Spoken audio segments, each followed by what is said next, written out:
What's up, guys? Welcome to the DoItMovement podcast. This is your host, Martine Jackson, and I've built my 6-figure, soon-to-be 7-figure, massive real estate business through commercial investing, rental investing, and wholesaling in Virginia. After college, I worked a series of jobs that I absolutely hated and decided to take life into my own hands. What my journey has shown me is one very important thing. Knowledge is not power. Applied knowledge is power. Each week, I bring you a powerful guest or tip to unravel the real estate game, and my challenge to you is that you take some of that knowledge and do something with it. The Do It Movement is here to help you create the life you desire through real estate. Now let's get to it.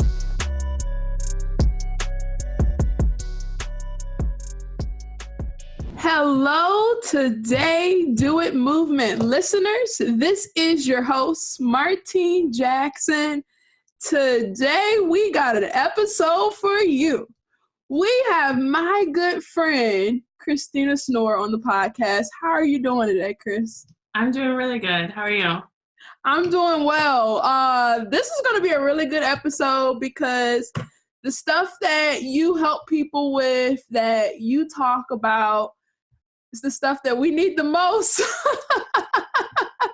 Like a lot of us as entrepreneurs, we have the drive, we have the vision of what we want, but just the organizational piece, we're just terrible at it. And I thought, I thought it was just me, but I just talked to my friends, we're all the same. You guys love winging it. Right, we love winging it. We love winging it. So I'm going to actually bring something up about winging it since you brought that up. I'm going to put myself on the spot here.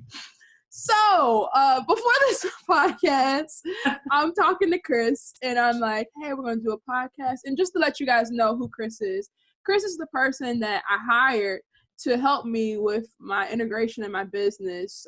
She follows the traction steps and helps you put your processes maps out. She helps you with, actually writing down what's in your head.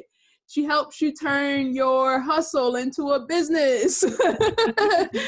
So just to give that background on it. But before this podcast, Chris is like, oh, can you send me the questions that you're going to ask for the podcast? And I'm like, the questions I'm going to ask? I don't prep for these podcasts. I wing it. And sometimes I'll right before, I'll write down a couple of questions because I'm just like, oh, I don't want to forget to ask this question. But usually for the most part, I wing it. I just go off of the flow of the person I'm talking to. So it was really difficult for me to write this down. And last night I get home and I hadn't seen my boyfriend and I, we live together, and I hadn't seen him all day, and he wants to spend quality time and stuff. Yeah. And I'm just like, I have to write these questions. Oh no, he's gonna love me. I said, I have to write these questions. I said, do you know how hard this is for me to prepare?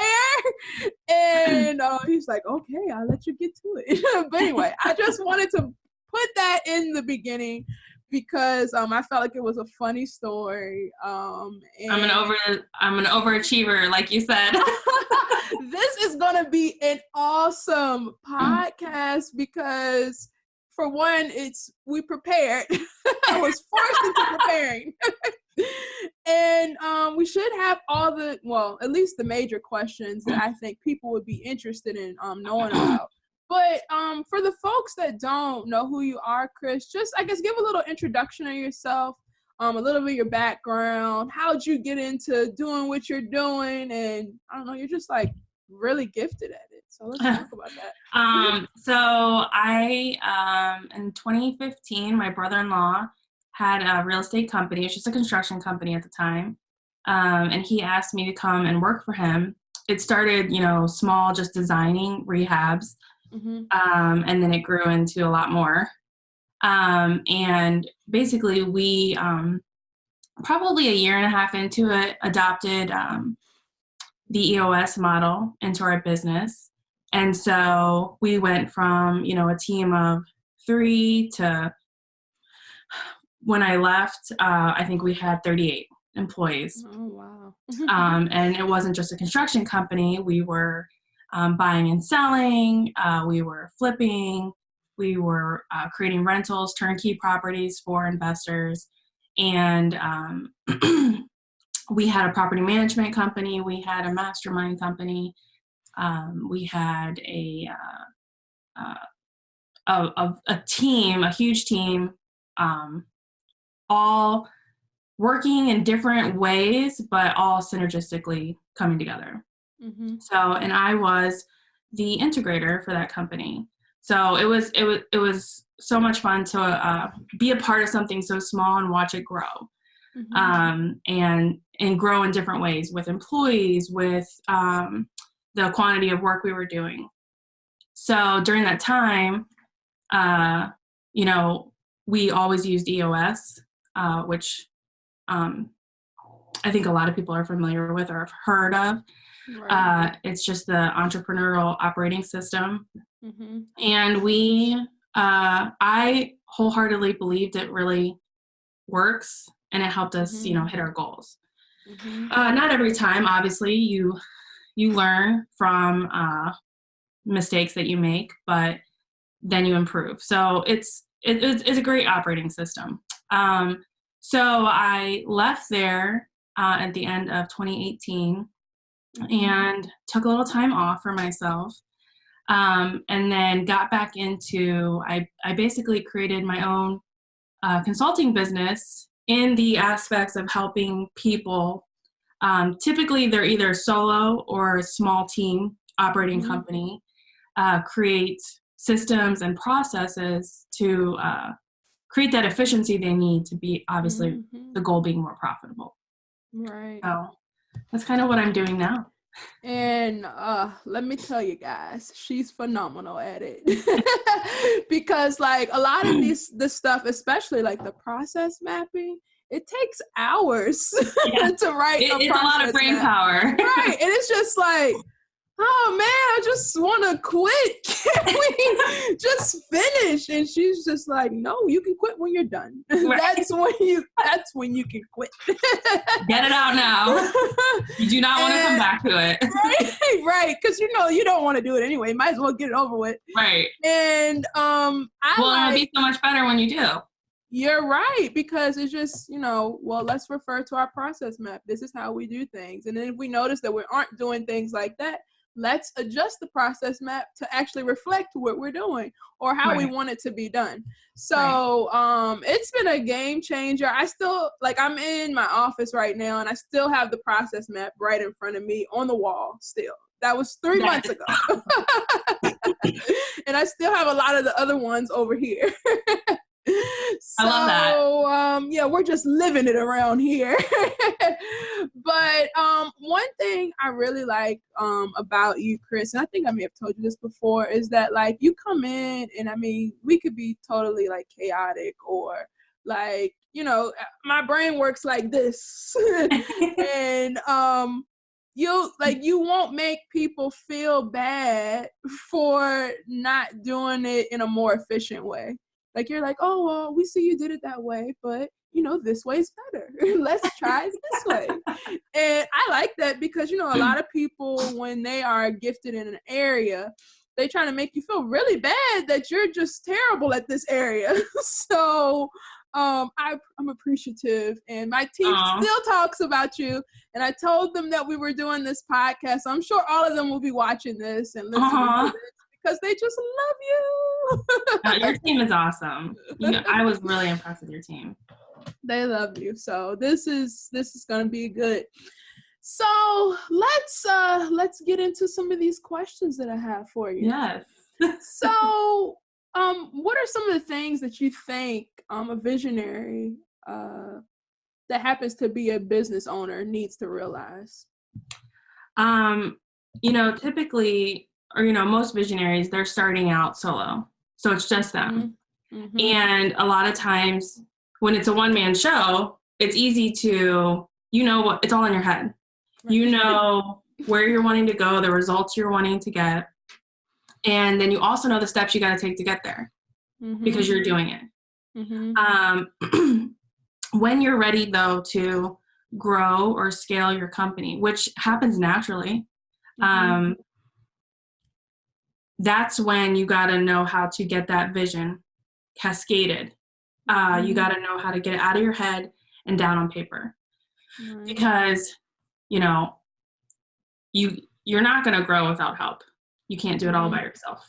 And even now, you know, a lot of visionaries who are a one-man show right now are still working with other people. You know, if you're in real estate, you're working with contractors, you're working with wholesalers, you're working with some type of vendor, I'm sure. Right. And in a way, you may not know it, but you already have processes going that are getting you towards your vision. You just don't have it written down.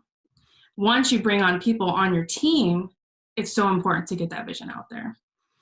That's so true. I've been doing this for 5 years, and I remember when I was first starting out. Well, not really first starting out, maybe like year 2, because I wanted to make sure I had it under my belt first before I started bringing people on. Right. Anyway, like I hired an assistant, and I don't know how people worked with me, to be honest. Because I would say, okay, I need this, and that done. And then like they would go and do it the way they thought it was meant to be done, because I gave no direction. And then they'd come back and I'd be like, well, why did you do it like that? Like, it makes so much sense to do it like this, but I wasn't communicating that. It was all in my head, and I was just figured everyone did it like that. So I was just like, why is this not working? Like, why is it taking you so long to do this? It's because I wasn't setting people up for success. Yeah. So I think it's great that you mentioned just writing things down. And writing things down, I mean, it sounds very simple, but it is very difficult to do if you are a visionary. It is. Because you get bored. You'll start writing it down. You're like, oh, I know how to do that. Oh, I need to go put out this fire. Right. Next thing you know, you're off trailblazing something else, and all of that is off to the wayside. Right. So, yeah, it's just, and for me, what helped me is that I was familiar with Traction. I picked up that book plenty of times. And if you listen to this podcast regularly, you know that book is difficult for me. Like, I read it and I'm like, oh, it's boring. And I just start reading something else. And it was very helpful to have someone that it was kind of like the accountability, and even showing me to make sure that I'm going in the right direction of, hey, we need to sit and do this. Like, okay, game's over. Like, let's make it happen type of thing. So and it's very valuable. Go ahead. Yes. And I think too, visionaries may think they know everything. Not saying that they always think that way. But, it's important to remember that there are people out there who are gifted in an area that you're not. And you may find a person that gives you an idea like, well, what if we did it this way? They know of a way to do it. And you're like, oh my God, I never thought of doing it that way. It'll be so much better. But, it's bringing those people on to help you grow. That's how you're going to grow. Mm-hmm. Not, you may grow, but you're going to grow slowly. Mm-hmm. And I know, like, I really like how we incorporate the people that you already have with you in building this, because it brings a sense of community, togetherness. My idea matters. I really enjoy that, because like you said, they have some ideas that I didn't think about. And I'm like, dang, that's a really good idea. Well, and I think too, even some of the stuff you didn't even know they were doing. Right. Like, I'm like, you do that? I'm like, you're like beyond. Right. You're doing way more than I thought you were doing. So yeah, that's a good point. So now, that we mentioned about writing out our thoughts on paper, what are some things specifically that you think that we need to be writing out? I definitely think that you need to, like I said, we mentioned the EOS model, and they believe in 6 key components in your company. So your vision is definitely the key thing to get out first. Right. And then they talk about people, you know, having the right people in the right seats. They talk about data. Are you tracking the correct data? You know, we created with you a level 10, which has a lot of important measurables so that you know where your company's at. Right. And then it goes into, you know, issues and your processes, which are huge, and then traction. But you can't have the last three without the first three. So I would definitely say your vision is like first and foremost, writing that down. And with your vision, you're going to be, you know, so we did something together called a VTO. So it's your vision traction organizer. And so you are writing down in this document, you're writing down your core values, your core focus, your 10-year target, your big picture, like what are you going to be in 10 years, you know? Your marketing strategy, you're writing down your 3-year goals, your 1-year plan, and then you're breaking that down into your quarterly rocks. And then, I mean, you need to write down your issues, because if you're not solving your issues, you're probably spinning your wheels. So those key things, and I mean, I could go on forever about those. It's so much more in your VTO, but I would definitely say those are your first things to be writing down. Your core values are everything that your company is running by. You know, you should be hiring and firing based on those. Everything you're doing should run through those, because that's going back to, you know, your why. And then your core focus, you know, it talks about, you know, you're the person that who's your ideal buyer or customer or client that you're looking for. And then it goes on and on. And what you should be doing is, you know, visionaries have a million ideas a day. Doesn't necessarily mean you should be doing it all, you know. And so you use that to kind of filter your idea through. And does this idea that I have, that, yeah, it might be a great idea, but does it go with my goal? Like, is it getting me towards where I'm heading? So your vision is definitely the first thing I'd be writing down. And a VTO is a great way to do it. And I know for you, like, we kind of created stuff that you didn't have yet with that, you know. And when you do that, the key thing you're getting is, one, you are cascading your vision. People know what you want, but you're also getting that buy-in from your team. You want them to believe in what your vision is as well. Yeah, because I'll just share, like, one of our I don't know if it was a goal. I can't remember what the name of it is, but it says about giving 10%, right? So we're in the middle of our quarterly review while I'm actually doing this podcast, but we were talking about it. So we were like, okay, so 10% of the revenue that we made this quarter, we're going to give it to a charity organization. So we started talking about what organizations we wanted to give it to. And I started hearing about what organizations they cared about. That made me feel warm and tingly inside. That's awesome. I wouldn't have even done that if, like, we didn't write all of this stuff out. I would have probably just, you know, picked whoever I wanted to send it to. But it just seemed, I like it more because everyone's excited about it. And they're like, oh, we can give this amount. And I'm like, yeah. And I like it a lot. That's awesome. I mean, and that's inspiring. Your team sounds inspired from that.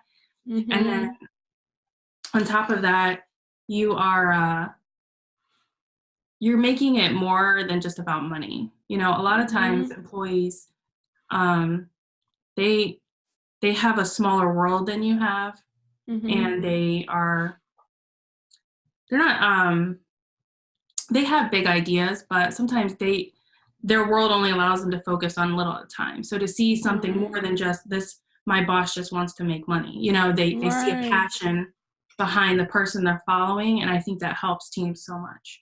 Right. And, like, it gave everybody an opportunity to discuss why they like this organization so much. So, like, I told them my story about the organization that I liked because they helped me as a kid. And then they started talking about things that, like, they went through and they really want to give to this because they want to help people that are going through similar things like that. And I was just like, oh, it's so nice. I feel warm and tingly. That's so awesome. I mean, culture is so important in a company. It really is. And something that we had implemented in the company I used to work in, we implemented kind of an employee program where it was Employee of the Month. And every month, that employee was able to give $500 from the company to a charity of their choosing. And then we had city hall meetings where the whole company came together every other week. And they would get up in front of everyone and speak about their charity and why they were passionate about it. And it was really sweet because, you know, you as a team, and the bigger you get, the harder it is to know everyone, but you get to know each other more. You get to see like the person behind the face. And you get to see like, oh, okay, yeah, maybe that person doesn't just do the finances. They actually care about this too. We had people who were really passionate about veterans. We had people who were really passionate about homeless. I mean, the list goes on. And that it was really like sweet and somewhat, you know, moving to see that. Yeah, that's how I felt when I was like listening and hearing, and even me sharing and seeing how they received what I was sharing. And I don't know, ever since I've gotten to 30, I'm just so emotional these days. Like I'm always crying because I'm happy. I don't know what's gotten into me. I think as you get older, like you, I was going to say as you get older, but then I'm like, we're like, as you get older, you know, you start to realize how hard life can be, and you just appreciate it so much more. That's the truth right there. So let's talk about, you know, writing our goals. How important is it for someone to write their goals down for their company?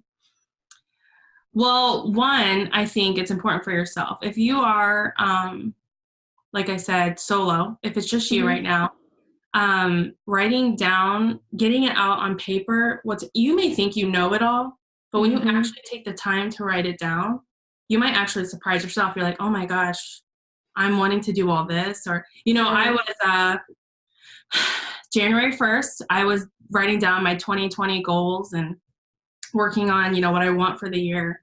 And I wrote down, one of my goals, you know, was creating VTOs for all the business avenues that I'm kind of working in. And I wrote them down, and there were 5. And I was like, 5? I'm like, almost like, what are you thinking? You know? But when you write it down, you might even surprise yourself. And then too, for that person it's just them by themselves, it's something to go back to. If you feel like I've totally lost focus, you know, it's so easy to get off track. It's something to go back to remind yourself, like, this is what I want, and this is how I know I'm going to get there. If you have a team, and it doesn't matter if you're a team of 2 or a team of 100, you know, if you aren't writing that down for them, they are frustrated. They have no clue where they're going. It's like you told them to do a job, but not how. Right. And I hear a lot of I tend to hear a lot of visionaries or business owners express frustration with employees, just the pain of having employees. And obviously, if it were easy to run a business, everyone would do it. But, you know, I think it's so important for business owners to understand, like, you don't have that size of a company or that big machine running without them. And the reason why you may be frustrated is because you haven't given them clear, upfront expectations, goals, direction, processes, steps of how they're going to get there with you. Right. And the longer that frustration goes, the worse it's going to get, you know? That's with anything. That's with tenants and people that work with you. You need to set some expectations or you're going to be frustrated. Yeah. Because I just know, like, since I'm a winger, I learn secondhand. Like, I'll do it, and then I'll be like, dang, this is frustrating. And then, like, I'll fix it, and I'll be like, dang, I could have just done this from the beginning then. Right. I could have not even been frustrated. But sometimes we're our own worst enemies. Right. And I just remember when we were writing down like the goals and stuff in my VTO for the company, and well, for our VTO for my company, and like once we wrote it down, I'm like, wow, these goals are massive. Yeah, and I'm sure a lot of people who listen to your podcast are like, what? But I was never a huge fan of wholesaling. I'm just like, that does not look appealing to me whatsoever. It looks like a lot of work. But when I was working with you, I was like, this looks good. Like, who would want this? Right. Yeah, and I think us putting everything out on paper, even though like it was like kind of tiresome, 'cause it took a while, it was everything, because it just helped streamline things. So it's 2-3 painful days, but talk about like such a easy flowing year, right? With slight adjustments as you go. You've heard people talk about, you don't drive a car all over the road like this. You're just constantly making tiny little adjustments, and it's so simple but so true. And that's kind of what you're doing now with your quarterly meeting. You're reviewing what you did last quarter. You're looking at the goals you hit, maybe you didn't hit, and you're readjusting. And it just is easier than constantly being frustrated. And then, maybe at the end of the quarter, if you didn't have this in place, you're like, well, how do we get here? Why is it that we didn't hit our goals? I'm so confused. And so is your team. But now you can actually look back and know why. You know what I mean? Right. Documentation to go back to, data to look at and say, oh, okay, here's where we need to make a little tweak. Right. Yeah, you bring up a good point. It actually goes into the next question about how important it is to tracking your goals. Like, how important is that to tracking those goals? Data is so important. It's not a good idea to pull out numbers out of thin air. Oh, I think this is where I'm at with my profit, or I think this is what I have cash on hand, or you know what I mean? I think I made this many calls this week, and maybe I'll get this many deals out of it. So it's very important to track. You created in your VTO, you created measurables. You have goals that you want to hit by the end of the year, and you're tracking how you're going to get there. You're breaking it down. Right. So, say you want to have 50 flips in a year. Well, okay, so now your goal may be, I need to get how many ever in each quarter. And then I need to, in order to get those flips, I got to make this many calls to acquire those many houses to get those deals going. And you need to be tracking that from the beginning. And the nice thing is, once you're tracking that data, you can go back at the end of the year, and for year 2, you can look back and say, okay, I know 50 was a super unrealistic goal, or 50 was way too low. We did 75. So that's one way you can, kind of gauge where you're at currently.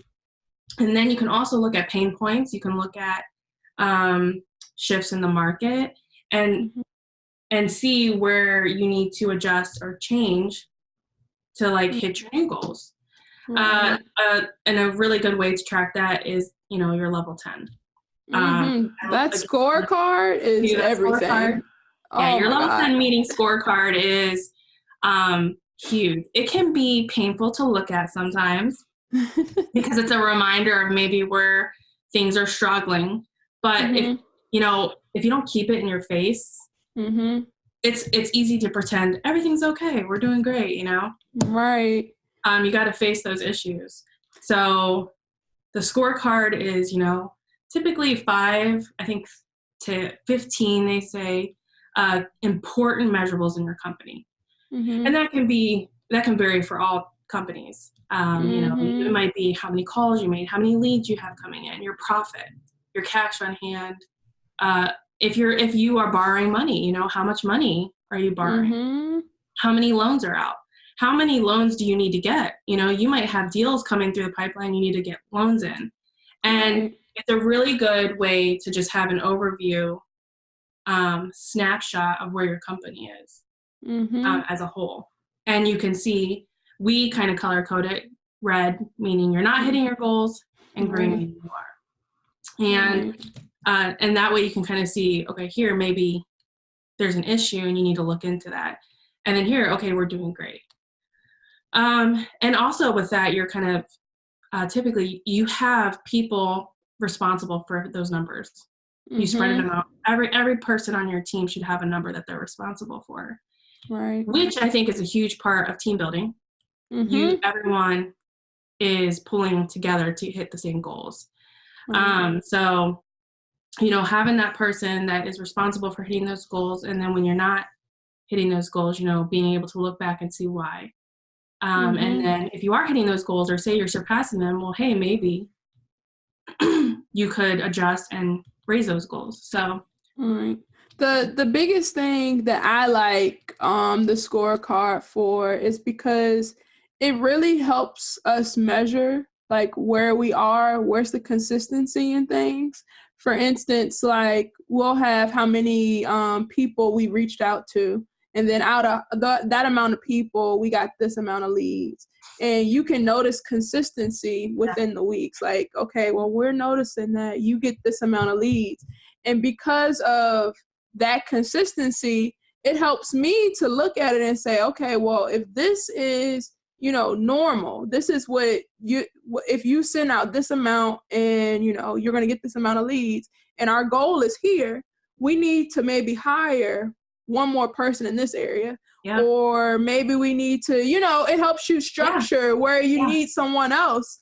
And it makes it easier, like simplifying like math. It's like basic math, Right. Yeah. It's like, cause I look at it and like, I'm like, so what are our issues? Why aren't we hitting our goals? And, people are like, well, the leads, they're crap. Like, right. And I'm like, well, let's just look at the numbers here. And it looks like we don't have enough people to hit this goal. Yeah. So it just, for me, it was just like, oh, well, we need to hire.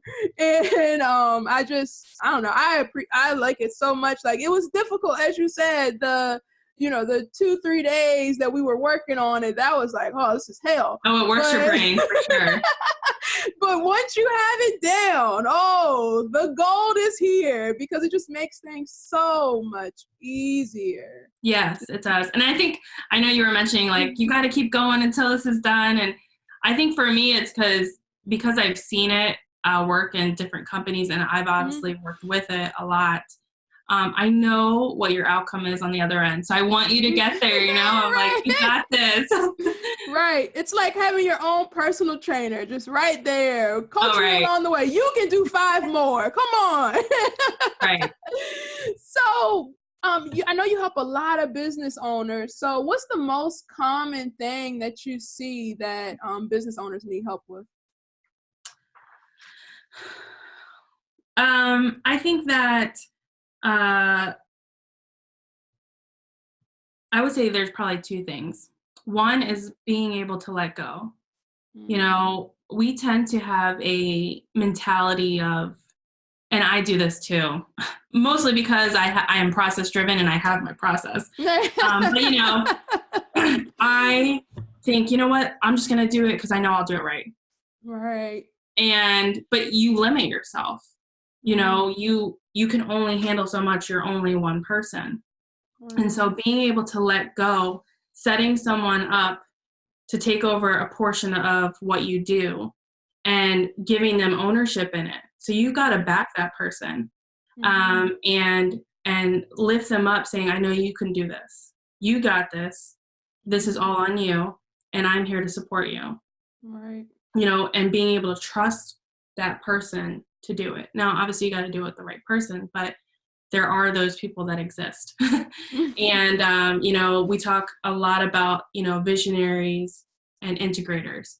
And, a visionary has to put a lot of trust into that integrator to implement their vision. Right. But at the same time, that visionary also needs to let go, like let that integrator take off. So I think letting go can be difficult, not for anyone, not even in business, in life. It's hard to let go. You want to have control. I tend to be a control freak, so this is definitely not natural for me. And I love organization, and I fully believe in processes and teams and all of this stuff. But at the same time, I'm like, I totally know how to do this better. Like I can do, but define your why and then set up your systems and your processes. If you're not happy with your company, you can either leave it, change it, or you can live with it, and obviously living with it and leaving it isn't an option. So you got to change it. And the only way you're going to change it is by being able to let go. So you're going to every business is going to reach their limits naturally. You have so many resources for one person, but imagine the resources with 2 people, 3 people. And I'm not saying companies are meant to all grow to be 1,000 people, but, you have your goals and you need the necessary amount of resources to reach those goals. The only other thing I would say is delegating and elevating. So it kind of goes into letting go. It is hard, but, I think for most entrepreneurs, they are trying to create something, especially with real estate. Everyone's goal is cash flow and residual income and financial freedom and being able to go after other passions that they want and not have to worry about money. And a lot of times what that needs to look like is, the goal with EOS or with your VTO should be to naturally pull yourself out of your day-to-day. And you're letting it run on its own. You come back, you might check in on it, but it is a well-oiled machine working together. And the only way you're going to do that is delegating and elevating. You got to create people and put them into key positions. So you might do 3 core things in your business, and now you need to find 3 people to take over those core things and make them the experts at it, train them on what and then set them up for success. Right. So I think you touched this question a little bit, but how important is it to create structure in a business? Very. If you don't have structure, I guarantee you your team is frustrated. And you're probably frustrated, but you think it's for a different reason. You may think, I don't understand why my team's not doing this. They just need to do this, but your team doesn't know how to. They may know that they need to acquire so many houses, but they, you need to acquire 5 houses a week. Yeah, but how do you want me to do that?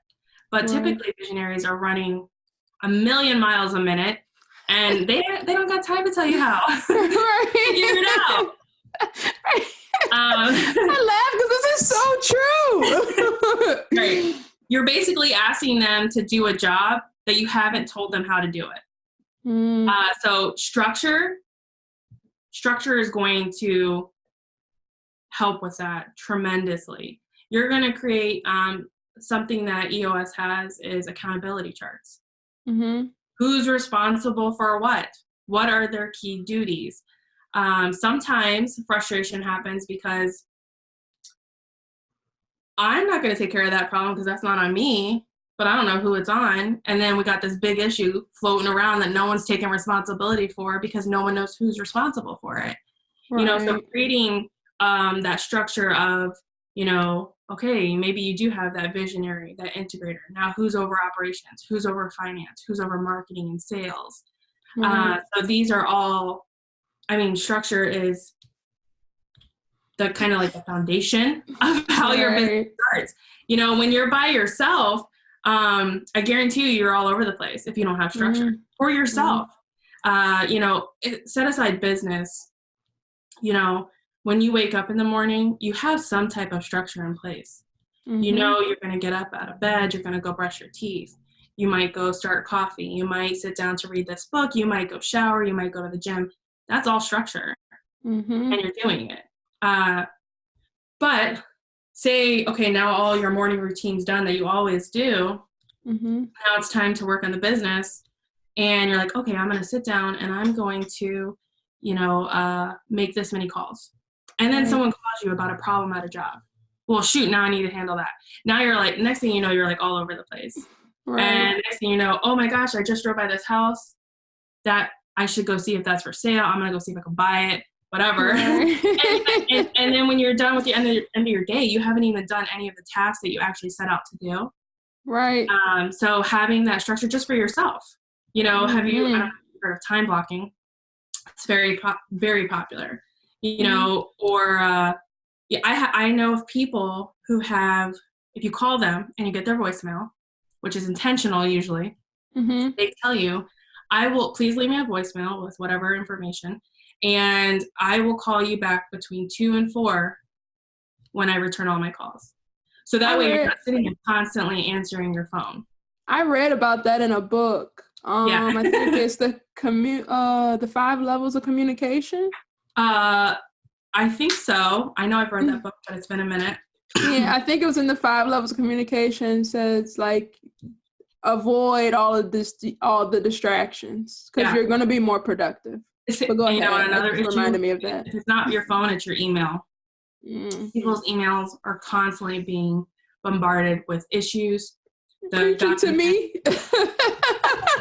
Yeah, I mean, everyone's got an urgent problem, but then when are the things you got to do urgent, So, right. So, I'm trying to think of like, you've got teams, but then you have these people who are just, like right now, I don't have a team. It's just me. But if I know if I don't have structure to my day, next thing I know, I'm researching a topic, which was not at all my task for the day. Right. Because I kind of rabbit trailed myself. Like, oh, what's this? Wait, what? And then you just keep going. And next thing you know, 4 hours have gone by and I've just been researching something that has nothing to do with what I needed to get done. So it's so important to have structure for you, yourself as a person, and then for your team. You're going to be all over the place. And I'm sure you'll have progress without structure, but it will be slow. And who doesn't want efficiency? Because typically when you have efficiency, it means more money. Right. So more profit, more goal reaching, being able to give more, if you're not hitting your numbers, you can't give as much as you wanted to. Right. I mean, it's efficiency is everything. Right. Time is money. I know you've added a ton of value. Like you're preaching over here. I'm over here thinking like, oh man, I need to be more efficient. I keep having all these emails just come my way. I'm growing gradually. I'm taking baby steps towards the right direction. One step at a time. But I know like what we talked about was heavily involved with traction, the EOS system and things of that nature. But are there any other book recommendations that you'd like to give anyone that you feel like really helped you a lot or probably be really beneficial for them? So since you pre-wrote questions for me so I could prepare, I worked on like 7 books and I was like, that's probably too much. So I'll just give you a few. Rocket Fuel is Huge by Gino Wickman. And I think writing it down. A guy named Mark Winters, I think. This is a really good book on the visionary integrator relationship. So I think if anyone's looking to, expand and get that visionary or that integrator, well, 1, the visionary, am I a visionary? And 2, what do I need in an integrator? Right. Well, that's a great book. Traction, we've talked about it a ton, is obviously a very popular book by Gino Wickman. But he also has What the Heck is EOS, which is a really good book too, for EOS, which we talked about a lot. That I'm writing it down. Your VTOs, your accountability charts, everything that we kind of been talking about in this podcast. Good business books I love is Built to Last by Jim Collins, and Good to Great. I love those books, and they're really good studies of companies and comparing successful and unsuccessful and the difference. And I love that kind of stuff. And it has really good practical things that you can implement. And then the last two, if you have a team, this is a good book to read as a group. Or there's two. I'm just going to give you the two. It's The 5 Dysfunctions of a Team. Okay. And The Ideal Team Player. They're both by this guy named Patrick. Okay. What you said, The Ideal Player? Ideal Team Player. Oh, The Ideal Team Player. Mm-hmm. And then The 5 Dysfunctions of a Team. Those are really good books for your team. I love them. I've actually read them a couple times. We have plenty of reading after this episode. I mean, who doesn't need to add more books to their Audible account? Right. This is awesome because most of the time when I talk to people on here, I mean, I guess I'm talking to visionaries, so we all read the same books. So I'm like, oh, I read that one. And then like this one is like, oh, never heard of that one. Haven't heard of that one. Oh man, I can go on and on. I love listening to Audible in the car. My car time, I feel like is my most like, you can, this sounds horrible to say live, but like mindlessly drive and like absorb so well because it's quiet. You're just kind of getting to where you need to go and you can really think about what you're listening to. Right. The only problem is you want to write down notes and you can't do that while you're driving. Right. Well, I have 2 questions that I didn't put on my form I would ask you. My first question, I just thought of this one though. I only had one at first, but my first question is for someone that's a visionary that they want to pair with an integrator, what advice would you give them to like find someone that can help them in that regard? So since becoming an integrator and then going out to different meetings, I get asked this question a lot. They'll come up to me like, I hear you're an integrator. You're the person I want to talk to. And they tell me about yourself. What does an integrator look like? And I think that all integrators probably have the same like basic characteristics. They are probably very organized. They tend to remain pretty calm. They don't panic easily. They're good at mediating. They're decisive. They have to be. They remove barriers, so they're problem solvers. And they need to be good at implementing. But something that I've also noticed in the last 5 years is, your visionary and integrator need to click. Every visionary and just like integrators, you guys all have the same basic characteristics, but you also are unique personalities still. So it's hard to define an integrator because for one visionary, an integrator may be amazing, but for another visionary, that integrator is not going to work. They're going to clash. Their personalities won't go well together. They won't understand each other. If you're going to implement someone's vision, you definitely need to have a really good understanding of that person, how they think, how they work, and because you're going to be working very closely together. Right. So hopefully that helps. That's helpful. It's very helpful. And it even goes into, you have friends that you click really well with, and other friends that you love hanging out with, but you're different. There's a good balance of opposites, but then there's like two opposite. You don't think along the same lines. You don't handle things in a similar way. So that it's so important that the integrator and the visionary click, which is why so many people, in the businesses that I've been involved in, I've heard of, they just struggle to find integrators. It tends to be a difficult thing to find. So, and I don't know if that helps. That's actually really helpful. That's really helpful. And I think that's really helpful for the people that are watching or listening as well. I just want to say thank you for being on the podcast. I really appreciate it. I'm so happy to be here. Yeah, I'm glad that I was able to share you with the world because you're just amazing. But my last question for you, because I said I had 2 questions. I know. I was like, oh, maybe we have to do the second one. So I heard through the grapevine that you're starting a podcast. Oh my God. I would love to hear how you heard that later. I wanted to know, so when will the people be able to hear this podcast? I can't give you a start date, but it is actually on my 2020 goals. Okay. So my really good friend, Patty Bain, we've been friends for almost 16 years. We work so well together, but it's kind of funny. It won't have any, well, it may, I don't know, to be honest. You never know where something's going to go. You think you do, but you'll look back and you're like, how did we get here? Right. No, we want to talk about just life. Life is hard. I think a lot of people like to, with social media and phones and technology, it's so easy to put on a good front.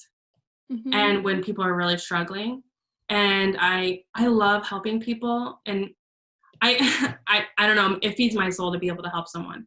And sometimes helping someone is telling them, that problem you're going through, you're not alone. Like other people have it. So you're going to make it to the other side. So we just want it to be about real life. It can suck, but then like picking yourself back up, keep going and getting to the other side and being able to turn around and reach out a hand and say, here, I know what you're going through. Let me help you pull you along. So I think that's what it's going to be about. I don't know the name. I think we're just really passionate about it. We both had difficulties in life growing up that a lot of people looking at us probably wouldn't even know or think of. And I want to kind of just be vulnerable and put that out there and have other people be vulnerable to help others. So that's awesome. Yeah. Well, I think that's the first time it's been said out loud publicly. Oh gosh. Put me on the spot. But yeah, that's awesome. Whenever it drops, I want to know because I'm going to be an avid listener. Yeah, you're probably going to be on the podcast. Oh, that would be awesome. But before I wrap this up, is there anything else you want to leave the people with? I know you say you have a consulting business. Not sure if you want to give them contact info or anything like that. Well, you did give me a warning that if it's out there with that contact info. Right. No, I think the last thing I would say is like best piece of advice I can give anybody listening is take time to work on your business, not in your business. It's hard to stop what you're doing and work on your business to improve it, but it's the results are 100-fold. So take time to do it, as hard as it will be. You got to step away, get out of the office, go with your team somewhere or just you yourself, get out away from the distractions, cut them off, and really focus on your business, how to improve it. I guess if you want to contact me, you can email me at lotusconsult19@gmail.com. And if you want to, I'm totally fine with calls or text to my cell phone, which is really scary to give out, but I screen my calls, so don't worry. But it's 219-427-7501. Oh, wow. You're adding a ton of value today. This value meter has went from 100 to tenfold. I hope. I love helping people. So, I know the pain points and frustrations because I've been there with helping grow 6 real estate companies in the last 5 years. But I also know like the other side, how you can improve it to make it easier and not such a pain point. So. Right. Okay, well, that's awesome. That is wonderful. Again, thank you for being on. This was a phenomenal episode. You really made me realize how a visionary and an implementer can work very well together, because this is probably one of the most well thought out episodes that I have. So I'm glad I can help. But until next time, Do It Movement listeners, see ya! Bye! Thanks, guys, for checking out the Do It Movement podcast this week. I hope we inspired you to make some power moves now. If you haven't already, make sure you follow us for more info on our guests and new episodes at DoItMovement Pod on Instagram and at DoItMovementPod.com. Make sure as you apply some of this knowledge, you tag us along the way by adding #DoItMovement so that we can recognize the change makers. See you next week.